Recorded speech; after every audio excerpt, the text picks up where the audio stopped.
বান্দরবানের রুমাই স্কুল ছাত্রীকে দলবদ্ধ ধর্ষণের ঘটনায় এজাহারভুক্ত পলাতক 2 আসামি অবশেষে আদালতে স্বেচ্ছায় আত্মসমর্পণ করেছে।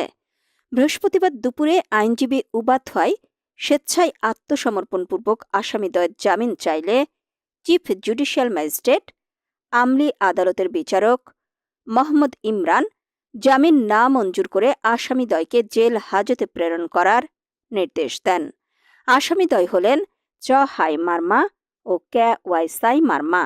ওই ছাত্রীকে দলবদ্ধ গণধর্ষণের ঘটনায় আত্মসমর্পণকারী আসামিদ্বয় সহ এজাহারভুক্ত 5 আসামিকেই জেল হাজতে দেওয়া হয়।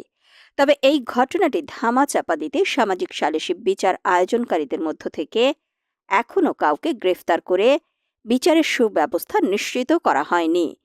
পাড়াবাসী ও পুলিশ সূত্রে জানা গেছে, চলতি আগস্ট মাসের দ্বিতীয় সপ্তাহে প্রাইভেট থেকে